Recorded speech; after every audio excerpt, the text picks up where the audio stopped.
Welcome to Creepy, the best horror storyteller on YouTube. Part 1. The Invitation. In the small town of Willow Creek, nestled amidst dense woods, stood an old playground. Towering oaks loomed over the playground, casting long shadows that danced across the rusted swings and creaky seesaws during the day. But as dusk approached, the air around the playground took on an eerie stillness, and the once cheerful place turned into a haunting ground. A group of friends, Sam, a daring and adventurous soul, Lucy, an aspiring artist with an affinity for the supernatural, Mike, the skeptic who always sought logical explanations, and Maya, a quiet and intuitive observer, found themselves drawn to this playground's sinister allure. They'd heard whispers and unsettling rumors about strange occurrences after sundown, but their curiosity outweighed any trepidation. One late evening, the four friends gathered in Lucy's attic, surrounded by her sketches of ghostly apparitions and occult symbols. As the clock struck midnight, Lucy traced her fingers over an ancient-looking map that supposedly led to the heart of the haunted playground. "We should check it out," suggested Sam, a glint of excitement in his eyes. Mike rolled his eyes, skeptical as always. "You guys don't seriously believe in this nonsense, do you?" Lucy shot him a daring glance. "It's not about belief, it's about adventure. What if there's something truly unexplainable out there?" Maya, usually reserved, spoke softly. "I've heard stories too. Maybe there's more to this playground than we think." Despite Mike's protests, curiosity got the better of them. Under the cloak of darkness, they set out, guided by the cryptic map. The moon cast an eerie glow over the trees as they ventured deeper into the woods. The night seemed darker than usual, the air thick with an unsettling silence. They arrived at the playground, the rusty swings swaying gently in the wind like a haunting melody. The atmosphere was different, a strange chill ran down their spines, and an inexplicable sense of foreboding lingered. "Are we really doing this?" Mike's voice wavered. Lucy's eyes sparkled with excitement. "Come on, Mike. Let's just explore a bit. It's not like anything's going to happen." Sam, ever the thrill seeker, took the lead. "Let's split up and see what we find. Meet back here in 15 minutes. Each ventured into different corners of the playground, their footsteps echoing eerily against the quiet night. Lucy wandered towards the seesaws, her heart pounding with a mix of fear and anticipation. As she approached, she noticed something peculiar. A faint, childlike laughter echoed in the distance, sending shivers down her spine. Sam explored the monkey bars, his flashlight barely piercing the enveloping darkness. He suddenly froze as he heard the sound of whispers, unintelligible but unmistakably present, seeming to come from the gnarled branches above. Maya cautiously approached the merry-go-round, feeling a strange pull as if someone, or something, was beckoning her closer. The creaking of the ancient structure intensified, though no breeze blew. Mike, feeling a growing unease, decided to head back to the group. But as he turned, a shadowy figure darted behind a nearby tree, vanishing into the night.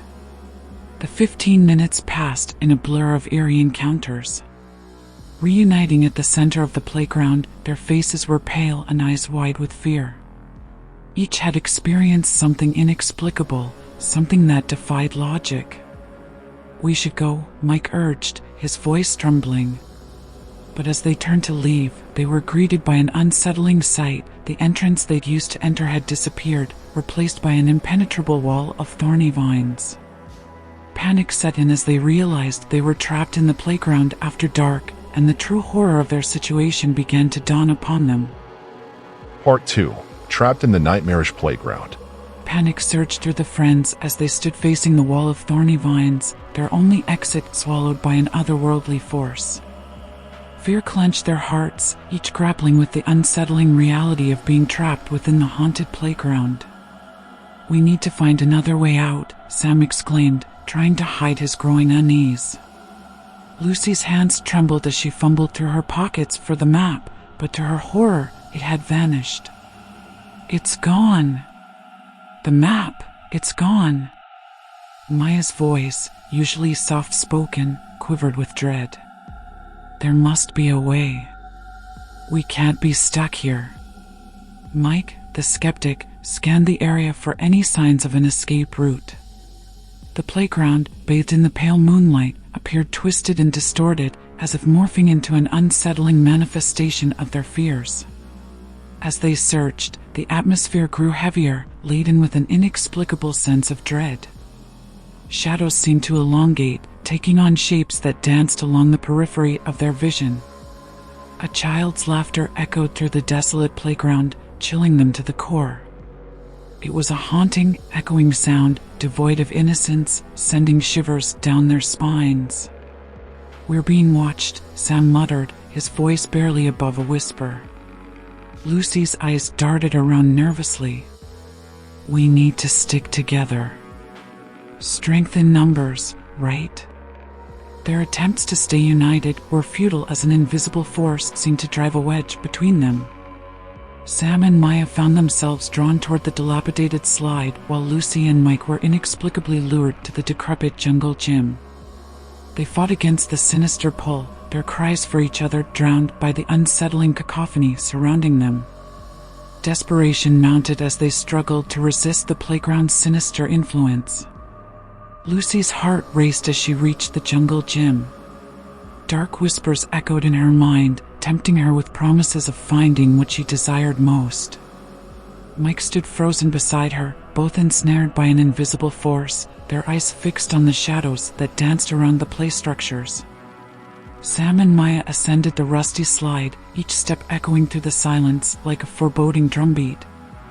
The air grew colder as they climbed higher, the slide seemingly stretching infinitely into darkness.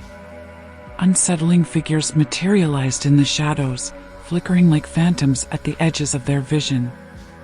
Faces without features, shadows without substance, danced in a macabre ballet around them.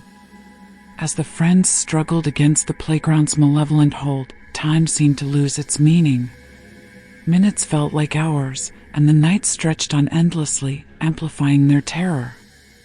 Lucy's eyes widened with horror as the jungle gym began to contort and twist, its metallic bars warping into grotesque shapes. Mike's screams mingled with Lucy's own as they tried to break free from the playground's grip, their fingers clawing at the air for any semblance of escape. Sam and Maya, perched atop the slide, felt a sinister presence looming behind them. The slide convulsed, vibrating under their feet, threatening to plunge them into the abyss below. With a sudden jolt, the playground fell silent, the unsettling whispers fading into an oppressive stillness. The friends found themselves reunited at the center of the playground, gasping for breath, their eyes wide with terror. The playground's transformation had ceased, but an ominous aura lingered, a chilling reminder of the malevolence that surrounded them. Realization dawned upon them, escape seemed impossible, and the nightmare was far from over. Part 3. The Unraveling Terror. The friends, shaken and terrified, stood at the heart of the haunting playground, their eyes wide with disbelief at the nightmarish events unfolding around them.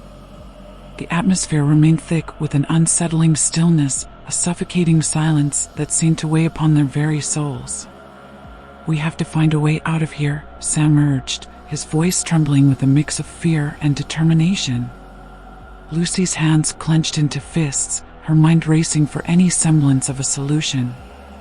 "There must be a way. We can't let this place consume us."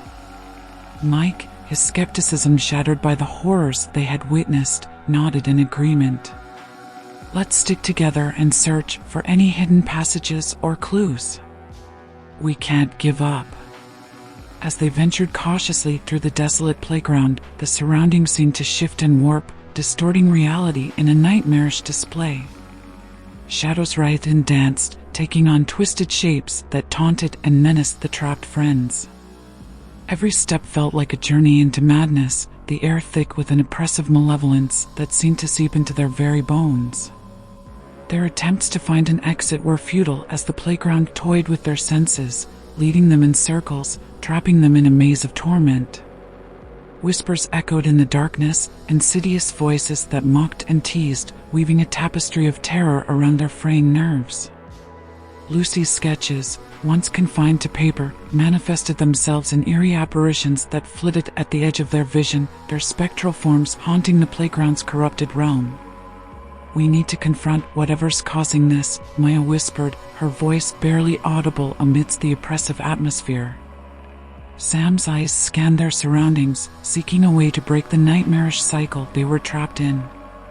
Maybe there's a trigger, a way to undo whatever curse has befallen this place. Their search led them back to the center of the playground, where an old, gnarled tree stood, its branches reaching out like twisted fingers grasping at the night sky. As they approached, the ground trembled beneath their feet, a foreboding warning of impending doom. A spectral figure emerged from the shadowy depths, a manifestation of the playground's tortured history. It spoke in chilling whispers, recounting tales of lost souls and forgotten tragedies, each word dripping with sorrow and malice. Lucy's voice quivered as she addressed the spectral presence. "What do you want from us? Why are we trapped here?" The apparition's form flickered, its voice resonating with haunting echoes. "You trespassed upon this cursed ground, seeking answers. Now, you are entwined in its darkness, forever bound to its tormented existence." Desperation surged within them as they realized the gravity of their situation. They were caught in the web of the playground's cursed past, destined to become a part of its spectral tapestry unless they found a way to break free. In a moment of clarity, Maya's gaze fixed upon the old tree's twisted roots, a glimmer of hope illuminating her eyes. "The tree. It's the source. We must sever its connection to break the curse." Summoning their dwindling courage, the friends united, their hands clasped together in a desperate attempt to free themselves from the playground's malevolent grasp. With trembling determination, they reached out towards the tree's roots, their touch unleashing a blinding surge of spectral energy. The ground shook violently as the spectral figure let out an agonizing wail, dissipating into the night, its grip on the playground's cursed realm severed. The air crackled with an otherworldly energy, and the twisted forms and whispers dissipated into the darkness. As the nightmarish reality began to unravel, the playground returned to its derelict state, the thorny vines that sealed their escape melting away. A sense of relief washed over them as they stumbled out, their bodies trembling from the harrowing ordeal they had endured. The first light of dawn broke through the horizon, casting a warm glow over the once haunted playground. The friends, shaken but alive, made their way back to Willow Creek, carrying with them the chilling memory of the playground after dark, a testament to the horrors lurking in the shadows. Though they had escaped the cursed realm, the echoes of that fateful night lingered, a reminder of the thin veil between the ordinary and the paranormal, a reminder to heed the warnings of the unknown. Thank you for watching. Please like, share, and subscribe for more similar horror stories.